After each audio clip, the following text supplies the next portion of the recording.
back to your question about like why do you think maybe people may go off the path? I really think it comes down to our environment. Yeah, we live in America, man. Like we live in a place, and usually see what's going on nowadays, man. It's like you're praised for doing the wrong thing, right? Mm-hmm. Absolutely. And you look down on for doing the right thing. And especially when you're young, you're impressionable. Yeah, and also take it back is that sometimes a kid got to touch the pot to know that it's hot, right? Yeah. You know what I'm saying? Like your parents will tell you don't do that. But you won't understand why sometimes until you again touch that pot. So I think with the environment, everything that we didn't have or was told we shouldn't indulge in looks glittery and gold. And it's like tempting. But you don't realize until you've gone through life and maybe had some experiences say absolutely. That was all a facade. There was nothing real. It was there. We had everything that we needed. You know what I'm saying? La ilaha illallah Muhammadur Rasulullah is all we need. Yeah, exactly. So that was just the thought that I had. I want to make sure I got. Because like even growing up, not being able to listen to music, as I got older, I craved music. Like I wanted to double back and go back 20 years and listen to music because I was deprived of that growing up. But then as you get older, you realize a lot of the messaging in the music is very negative. It's all negative, and it's very influential on kids. You don't realize until you get older. When we were younger, we all dressed like 50 Cent. Dipset, we were in do-rags and fitteds. The big pants. The big pants. But that was because of stuff we saw in music videos or music that we listened to. So music is very influential. So as I get older, I understood why our parents say, "Yo, don't listen to music. We don't want y'all listening to music." Yeah. Well, like you said, like you're gonna crave that if you didn't have access to it, you're gonna want to listen. And to you're it. around. And once you get older, you have that access to it. And it's like your parents aren't there to tell you you can't see it. Yeah. So it's like. You're like, oh, you start watching music videos. I can do what I want. Yeah, you know what I mean? But like you said, I mean, it was so influential, like on, us being African American as well. So like we're looking at people who look just like us. We're part of two cultures. Yeah, exactly. You know what I mean? So we're like, yo, we got the kufi phase and then we got the fitted phase. You know what I mean? The do-rag and fitted phase. You know what I mean? But big shout out to Usher for You Remind Me video because he put kufis on the map. He put on the map for a little bit. Kufis got real cool. Yeah, definitely. Now, there was a few people who actually had kufis on, yo. And I can't remember who else. I think Tyrese wore a kufi. Probably Tyrese or somebody else. Yeah. They made it cool for like a year. Yeah, exactly. The do-rag with the kufi fit. Yeah, that was in for a little bit. Yeah, that came back. But that's the impact of music, though. Like, it is. People was wearing kufis, man. Yeah. And it was crazy because you see it, you're like, oh, Salam Alaikum. They're like, no, I'm not Muslim. This just go with the fit. Yeah, exactly. Nah, just for the club, yo. Yeah, man. That's really, I think, the peer influence. Like you go from, as a kid, your parents, you get a lot of influence from your parents, but then as you start to get older, going through that teenage years, that puberty, like, yo, nobody understands me, you know what I'm saying? And you relate to the people around you. And if, that was the first time I went to school, was high school. Yeah. So it's like I went from this whole part of my life being around the Muslims and being homeschooled. And I was still in the neighborhood, but it's different when you spend like a full 8 hours. Exactly. Yeah. You start to get those influences, and then also, you got a need, or not a need, but like a urge to want to fit in. Like you don't want to be the one standing out like this girl's looking at you. You know what I'm saying? Like all those influences, start to come into play, and they start to like, okay, well, things that my parents taught me and things that Islam taught me.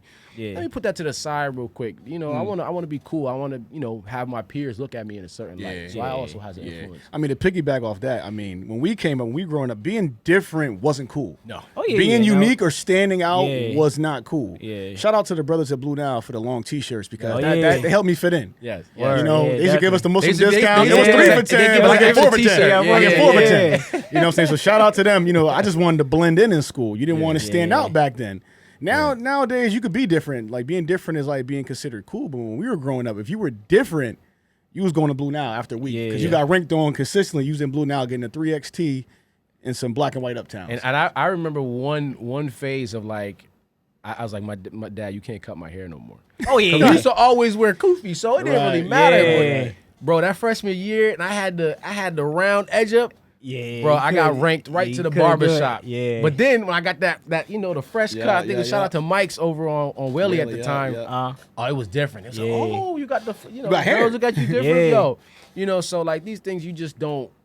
You don't realize the impact until you get older. Absolutely, yeah, for sure, yeah. Because I remember my first haircut, that fresh ones, yo. I think it was Brent. I think Brent cut my hair, yo. He gave me a I think it was like a #1 taper or that one and a half that taper was it. Yo, he was hooked. Yo, I said, done. Yo, I was going like twice a week, yo.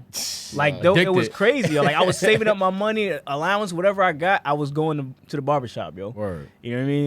It was crazy, yo. I mean, my pops used to cut our hair though. The night before Eid, my dad would cut all of our hairs, man. And then my dad would turn his head. All you hear is, you got a nick on your forehead. You got a nick on your head, man. He would cut all of our heads. And he would always say, "Don't move, yo. You'll be still, yo. You'll be." Yo, I'm telling you, yo, you wouldn't move at all, yo. And he's like, it be tickling too. You be like, you try not to move. Yo, it's my grab his ankles, huh? Your head getting snipped, man. Your head getting snipped. Those haircuts, yo. I mean, listen, when you got 6 boys, yo, there's no way you're sending 6 dudes to the barbershop, yo. When you got your own clippers, yo. Even though back then, I mean, haircuts were like $10, $10. $10. Yeah, but still, yeah. But that's like $25. That was different now. Yeah. And plus, you're gonna throw a kufi on top of it anyway. So it's like, yo, don't worry about it. Yeah, exactly. Yeah. And he just cut the sideways. Yo, just give you a straight line. Not a bowl cut, the kufi cut. Yo, it's crazy. But yo, shout out to Eid, man. Honestly, man, I used to look forward to that, man. That was like, you're coming off of Ramadan. And we used to fast too. I know. That's another thing. That because in Islam we're not required to do any of this stuff until we become puberty. Like, 12, 13 for boys. But we was doing this since we was kids. You know what I'm saying? We was fast. We wanted to fast. Like, we was eager to like, be on the deen. And then you go through that whole month and then it's like that Eid. And nobody knew what Eid was back then. Yeah, why did I celebrate Christmas? Like, what Eid is our Christmas? Knowledge no knowledge. And the tough part was because Eid fluctuates every year. Yeah. So you telling your teachers, I might be off, or I might be off on Monday, or I might be off on Tuesday. And they be like, what? Exactly. Christmas is on the 25th every year of December. And your holiday fluctuates, so like my dad would give a note, and then I would show up on the Monday, and I'm like, I thought you was off today. Now it's actually gonna be tomorrow. They didn't say the moon, so I'm here today. Exactly. Word. I'm actually fasting with the hot breath today, but that's a whole other topic, man. The hot breath, it was cool when we was in homeschool fasting, but I went to public school. The hot breath got real during the month of Ramadan, man. Yeah, I made sure I stayed in the library during lunch and all that. Anytime I didn't have to be around people, yo, I was away, yo, during Ramadan, yo. That gave us a sense of discipline, man, for real. Nah, for sure, yo. And then again, to that Eid, man, it was just great. And the next morning you could eat. You got to get some gifts. We was gonna see everybody in our finest homemade outfits with the matching goofies. Sure, yo. And then we was gonna go to the movies or something or go bowling. It was just, we don't realize how blessed we were as kids, man, to grow up the way we grew up. And I will say this, though, as a kid, I never envied people that celebrated Christmas. Me either. Yeah. Well, I feel like we weren't really exposed to it as much as we are now. Yeah. At all. Like, at all. Because it was I wanted some toys. I ain't even gonna hold you. But I'll be honest, I mean, because like back then, think about it, like it was Christmas break. Yeah. So everybody was off. So now I wasn't really exposed to it. Now it's a lot harder now because you have social media. Yeah, you see it everywhere. You go to the grocery store. Right, it's everywhere. October they got Christmas stuff out. You know what I mean? Where back then it was like, it wasn't in your face like that. Yeah, you know what I mean? So I agree. But to talk about the whole social media and just to go back to your what you were asking about, how people go astray sometimes, the social media area is what has everybody going left. You know what I mean? Like especially for kids, for children, man, they're highly influenced. So I mean, you got people who are rapping and singing about stuff that literally is getting people killed. It's doing all these things. You got people who are sending out a message, but yet they're living a totally different life. Yeah. But that person who's listening to it is like, this is what they're doing. They're taking that's what's literally. Like now, granted, when we were growing up, the rappers they weren't snitching on themselves, so they weren't really doing that stuff. They were telling stories of maybe somebody who did it. You know what I mean? And you could just turn off the TV. And your parents wouldn't let you watch certain things on TV, and that was an easier way to monitor. I mean, again, these are just different tools, of a different era, right? Yeah. Oh, yeah, because when we were growing up, my dad would get mad if I was watching MTV. Oh, yeah. MTV, when we were younger, was super sexual. It was very hypersexual, like in the early 90s. Yeah. So my dad would tell me to turn the TV off. But I get it now as you get older, I get it, because social media is like TV now. It is, yeah. Growing up, all we had was TV, but now social media has become like the BET, the MTV, where you could just see everything that's going on, the good, the bad, and the ugly. Yeah. And again, at that age, when you're young, you're very, you're very susceptible to being influenced by it. Oh yeah, absolutely. Definitely, yeah. And it's at no one's fault. I mean, you're just curious. You see it. It's seen in front of you. You go outside and you see it, and it's just like, yo, what is that? You know what I mean? But I will say one thing, that we weren't, because we had that, we had our parents, both our parents in our lives. We had great grandparents, all that. We really didn't go too left. Like, we wore the baggy clothes and all that stuff. We was with the girls and all that stuff. But we didn't get to the point where it was like we were doing wild stuff where it could actually get us in trouble. You know what I mean? Like, we were just doing stuff that like, yo, all right, you want to wear baggy clothes or you want to do this? All right, cool. I mean, we all wore baggy clothes, but I didn't go far left as wearing the pink T-shirt like Cameron. That was one thing I didn't. I didn't get the pink. I thought about it. I was like, let me be a little different. Let me get the red instead. I have a picture. Well, I don't have it anymore. It's probably in my storage somewhere. I can't find it. But this picture I had on these like square glasses. Well, those are back. Those are in right now though. I had the T-shirt was probably like to my ankles, and baggy jeans. You couldn't even see my jeans, in Uptown. I'm just like, and I had braids at the time. Like, oh man, like. Honestly, you were more the rebel than anybody else. Oh yeah, for sure. I was the first one to like get wear a chain, and get a braids, and like everybody in the mash was like, "What are you doing, brother?" Yeah, exactly. I was definitely the black sheep of the mash. But it wasn't like you just being different. I was just trying things. It wasn't even being different. It was just like, I just saw something. I was like, all right. And it wasn't like I was doing anything bad. I was just, I was just like, I kind of like that. I'm going to do it. I never was like, you got to do this. You got to get a chain. I never said that to anybody. No, you got. I'm the only one of my brothers that has tattoos. You know what I mean? I never was like, I need to get tattoos. It was just something that I did. You know what I mean? So, I mean, but again, and I think that's something that needs to be talked about is like, regardless, you're still in the mash. You're still praying. Man. Oh yeah, so for sure. That's really what it's about. Like, it's all about your heart. Yeah. Everybody could find something that's a flaw. We're all human. Yeah, we're all human. You know what I'm saying? Like, and I think at one point, Imam Zayd spoke on it. It was like, man, let's stop nitpicking over the little things. Yeah. Like, why are we pushing these youth away when they in the masjid praying? And there was a lot of it too, man. It was a lot of it. And I feel like some people who didn't have because some of the younger Muslims they didn't have Muslim parents. Yeah. Some of them converted. Yeah. And that's a lot harder. Yeah, it's a lot harder because they don't go home to it. Yeah. They could go home to their Christian parents or their Catholic parents or their Jewish. And if they felt they was ostracized, like maybe in the masjid, you know what I'm saying? And it's like, I don't got nobody that feels exactly feels where I'm coming from. Like my dad would just like, why you wear a bracelet? I'm like, because I wanted it. It was like a chain bracelet. It wasn't that deep, but I feel like with our parents though, I feel like during that era, like that generation of Muslims, they were converts. So if they would read something, they would take it literally. Oh yeah, for sure. Like they would read something and just take it. They literally. were learning as they exactly. So there was a form of ignorance there, and it was more of a trial and error too. If you look back, because back in the day, like in Prophet Muhammad's time, like they didn't have toilet tissue or or access to a toothbrush, cars, all that. Yeah, you know what I'm saying. Yeah. So back then they might have used leaves or used rocks to wipe themselves, and then you had people in the 80s and 90s cleaning their butt. It's like Charmin, right? Or poison ivy. Right.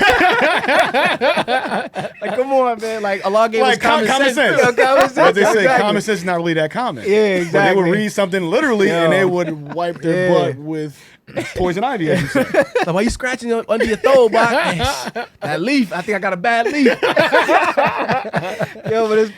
It's funny you guys say that because that's what they were doing. They would read something and they would just take it literal. They would just like, that's like, that was before. Right, we had access to these things. Before we had access to any of this stuff. Like they say, you get blessings to walk to the masjid. Yeah. But if you're living in a Muslim country, your masjid is probably like at the corner store. Yeah, right. You're not walking from Hamden to New Haven. Right.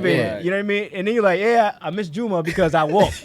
Like, it's over already? It's over. Like, bro, you just walked 13 miles. Exactly. And your thobe is drenched. Exactly. You just hop in the car.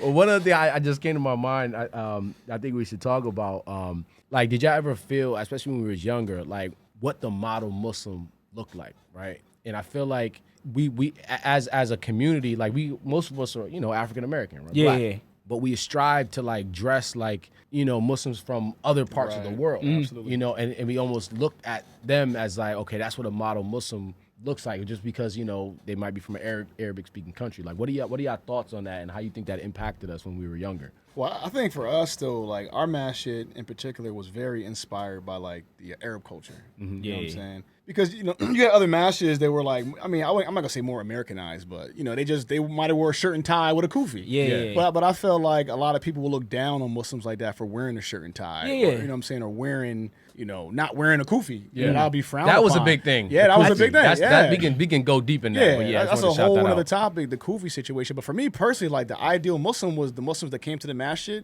were the cab drivers. In my opinion, those were the ideal Muslims. They come to the masjid 5 times a day with their cab. They would pray. Yep.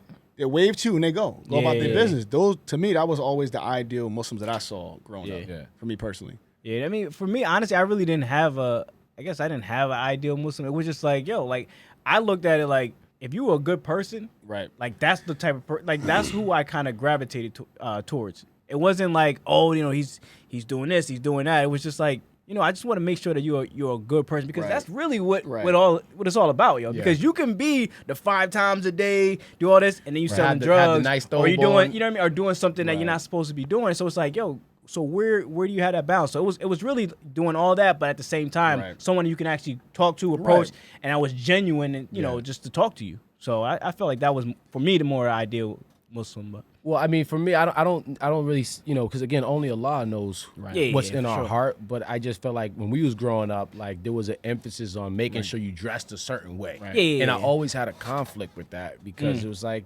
the foreigners from the Arab countries would come here and wear shirts and ties, and our parents were forcing us to wear kufis, and like not just kufis. We the had whole get up. So my thing. So what brought that to my mind? It's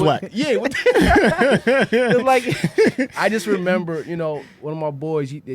Their parents used to make them wear a whole thobe and kufi on Juma in high school. Right. And it's just like, is this pre 9/11 or after 9/11? It was pre 9/11. It's probably okay. It's definitely regardless. pre 9/11. That's funny. Pre 9/11. But my thing is that, like, you gotta, like, again, come back to that common sense, read the room. If your kids are resistant to that, you got to ask why. Like, talk to them. Right. Yeah. I'm not going to hold you. High school was, especially a majority black and Latino high school, you had to have thick skin. You go in there with as a black dude with a kufi and a thobe on you, you're going to get ranked. Yeah, for sure. So, like, if you know that your kids are going to be dealing with that, like, come on, let's be smart about it. Like, don't force them, because that only thing that's going to do is make them take it off when they get there. Or resent you for making them wear it. You know what I'm saying? And there's many examples. We won't go too deep in that right now, but there's many examples where we know that's happened. Yeah. My kufi came off as soon as I hit the bus stop. I'm not even going to lie. As soon as I hit the corner. Yeah.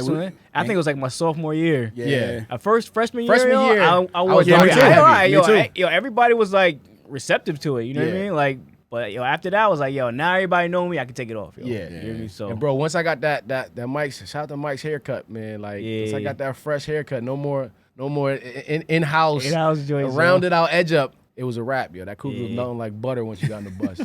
Word.